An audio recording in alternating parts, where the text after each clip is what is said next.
காஞ்சிபுரம் மாவட்டத்தில் வரும் 18 நாட்களுக்கு பல்வேறு இடங்களில் காஞ்சிபுரம் மாநகராட்சி, மாங்காடு உள்ளிட்ட பகுதிகளில் முகாம்கள் நடைபெறும் என அறிவிக்கப்பட்டது. மாநகராட்சிக்குட்பட்ட 5 வார்டுகளில் 250க்கும் மேற்பட்ட மனுக்கள் பெறப்பட்டது. இந்நிலையில் 2வது நாளாக நடைபெற்ற முகாமில் 178 மனுக்கள் பெறப்பட்டது என தெரிவிக்கப்பட்டுள்ளது. ஆனால் பொதுமக்கள் மனுக்கள் அளிப்பதில் கடந்த 2 நாட்களாக பெரிதும் ஆர்வம் காட்டவில்லை என்றும், இருக்கைகள் வெறிச்சோடியதை கண்ட சட்டமன்ற உறுப்பினர் மற்றும் மேயர் உள்ளிட்ட அனைவரும் அதிர்ச்சி அளித்தது.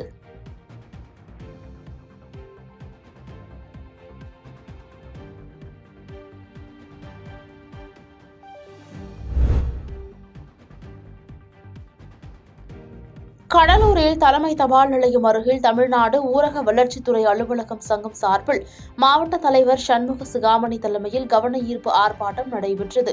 ஆர்ப்பாட்டத்தில் அவுட் சோர்சிங் முறை ரத்து செய்தல், அதிகரித்து வரும் காலி பணியிடங்களை நிரப்புதல், நியாயமாக கிடைக்க வேண்டிய பதவி உயர்வுகள் உள்ளிட்ட 18 அம்ச கோரிக்கைகளை வலியுறுத்தியும் மற்றும் மக்கள் தொகைக்கேற்ப ஊராட்சி ஒன்றியங்களை பிரிக்காதது, பிற துறைகளின் பணிகள் திணிக்கப்படுவது உள்ளிட்ட நடவடிக்கைகளுக்கு எதிர்ப்பு தெரிவித்தும் கண்டன முழக்கங்களை எழுப்பினர். இதில் ஊரக வளர்ச்சித்துறை அலுவலர்கள் சங்கத்தினர் 100க்கும் மேற்பட்டோர் கலந்து கொண்டனர்.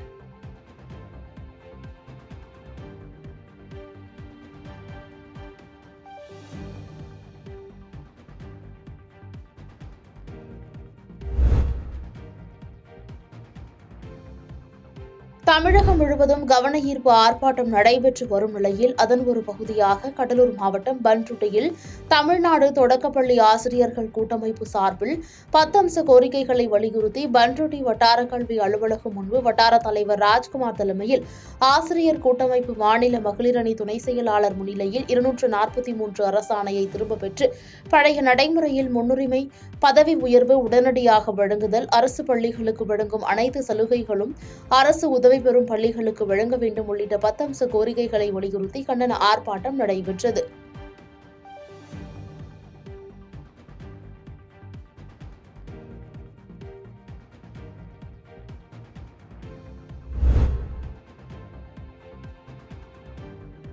மறைந்த தேமுதிக தலைவர் விஜயகாந்திற்கு அஞ்சலி செலுத்தும் விதமாக தேனி மாவட்ட தேமுதிகவினர் அவரது உருவப்படத்தை வைத்து மௌன அஞ்சலி ஊர்வலம் நடத்தினர். இந்த ஊர்வலத்தில் தேமுதிக, திமுக, அதிமுக, காங்கிரஸ் உள்ளிட்ட பல கட்சிகள் மற்றும் அமைப்புகளைச் சேர்ந்த நிர்வாகிகள் என சுமார் 500க்கும் மேற்பட்டவர்கள் கலந்து கொண்டு சட்டசபையில் கருப்பு பட்டை அணிந்து கொண்டு ஊர்வலமாக நடந்து சென்றனர்.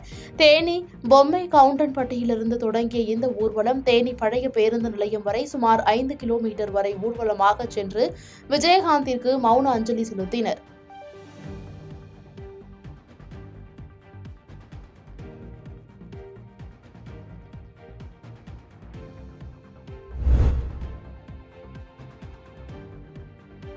கரூர் ராயனூர் ஊராட்சி ஒன்றிய துவக்கப்பள்ளியில் 8ஆம் வகுப்பு படித்து வந்த 3 மாணவிகள் பள்ளிக்கு சென்றபோது மாயமாகியுள்ளனர். இதுகுறித்து சம்பந்தப்பட்ட பள்ளி ஆசிரியர்கள் மாயமான 3 மாணவிகளின் பெற்றோர்களுக்கும் தகவல் தெரிவித்துள்ளனர். தொடர்ந்து பெற்றோர்கள் தேடிய போதும் மாணவிகள் கிடைக்காததால் காவல் நிலையத்தில் புகார் அளித்துள்ளனர். இதுகுறித்து வழக்கு பதிவு செய்த போலீசார் விசாரணை மேற்கொண்டதில் 3 பேருந்தில் பயணம் செய்துள்ளது தெரியவந்துள்ளது. மேலும் இதுகுறித்து 2 தனிப்படைகள் அமைக்கப்பட்டு போலீசார் தேடும் பணியில் ஈடுபட்டு வருகின்றனர்.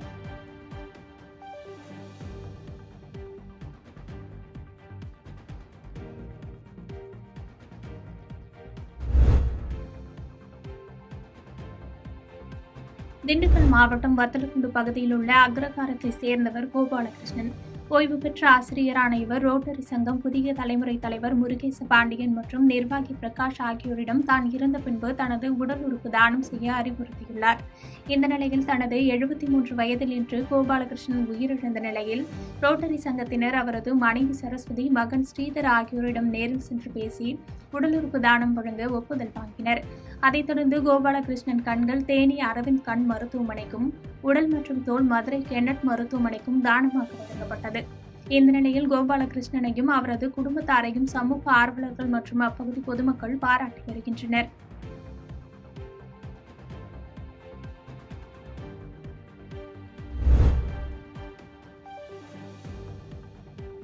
தென்காசி மாவட்டம் சங்கரன்கோவில் அம்பேத்கர் நகர் பகுதியைச் சேர்ந்த வயதான தம்பதியர் சங்கர மகாலிங்கம், சிவஞானம்மாள். இந்த தம்பதிக்கு 7 ஆண் பிள்ளைகளும் 3 பெண் பிள்ளைகள் உட்பட 10 பிள்ளைகள் உள்ளன. இதையடுத்து அனைவருக்கும் திருமணம் செய்துவிட்டு வயதான தம்பதி தங்களது உழைப்பில் வாழ்ந்து வந்துள்ளனர். இந்த நிலையில் சிவஞானம்மாளுக்கு சில நாட்களுக்கு முன்பு உடல்நிலை சரியில்லாமல் அரசு மருத்துவமனையில் அனுமதிக்கப்பட்டு சிகிச்சை பெற்று வந்துள்ளார். பின்னர் சிகிச்சை முடிந்து வீட்டிற்கு வந்த சிவஞானம்மாள் உயிரிழந்ததாக கூறப்படுகிறது. இந்த நிலையில் மனைவி சிவஞானம்மாளின் உடலை பார்த்து அழுது கொண்டிருந்த கணவன் சங்கர மகாலிங்கம் திடீரென உயிரிழந்தார். தனது மனைவி இறந்த துக்கம் தாங்காமல் கணவன் இறந்த சம்பவம் அப்பகுதி மக்களிடையே மிகுந்த சோகத்தை ஏற்படுத்தியுள்ளது.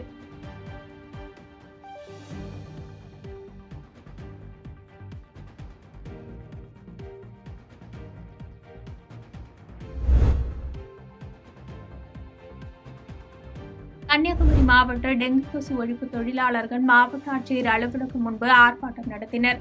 மாவட்ட உள்ளாட்சி ஊழியர்கள் சங்க தலைவர் சுடலை தலைமையில் நடைபெற்ற இந்த ஆர்ப்பாட்டத்தில் மாவட்ட செயலாளர் ஸ்டாலின் தாஸ் உட்பட பலர் கலந்து கொண்டனர். பின்னர் ஆர்ப்பாட்டத்தின் போது 10 ஆண்டுகளுக்கு மேல் பணிபுரிந்து வரும் தொழிலாளர்களை பணி நிரந்தரம் செய்ய வேண்டும், அனைத்து தொழிலாளர்களுக்கும் தொடர்ந்து பணி வழங்க வேண்டும், சுழற்சி முறையை கைவிட வேண்டும் உள்ளிட்ட கோரிக்கைகளை வலியுறுத்தி கோஷங்கள் எழுப்பினர்.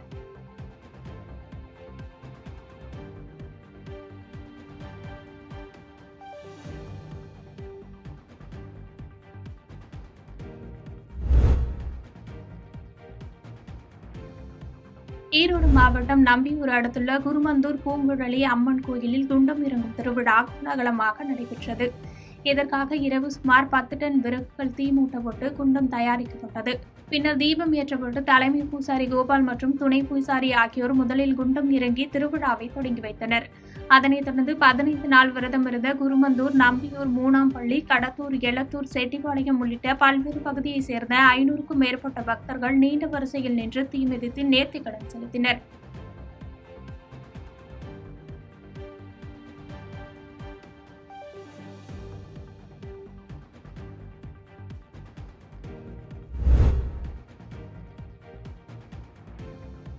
அரியலூர் மாவட்டம் ஜெயங்கொண்டம் அன்னை தெரசா நர்சிங் கல்லூரியில் ஜெயங்கொண்டம் வட்ட சட்ட பணிகள் குழு சார்பில் இலவச சட்ட உதவி மற்றும் விழிப்புணர்வு முகாம் கல்விக் குழும நிறுவனர் முத்துக்குமார் தலைமையில் நடைபெற்றது. நிகழ்ச்சியில் ஜெயங்கொண்டம் வட்ட சட்ட பணிகள் குழுவின் தலைவரும் சார்பு நீதிபதியுமான லதா சிறப்பு அழைப்பாளராக கலந்து கொண்டு சிறப்புரையாற்றினார். அப்போது தொட்டில் குழந்தை திட்டம், கல்வியின் முக்கியத்துவம், சாலை பாதுகாப்பு விதிகள் உள்ளிட்ட பல்வேறு நடைமுறை விதிகளை மாணவர்கள் தெரிந்து கொண்டு அதன்படி தங்களது வாழ்க்கையை அமைத்துக் கொள்ள வேண்டும் என கூறினார்.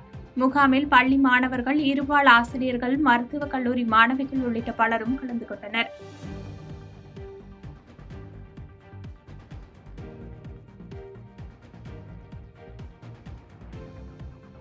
பாதகம் செய்பவரை கண்டால் நாம் பயங்கொள்ளலாகாது பாப்பா, மோதி மிதித்து விடு பாப்பா, அவர் முகத்தில் உமிழ்ந்து விடு பாப்பா.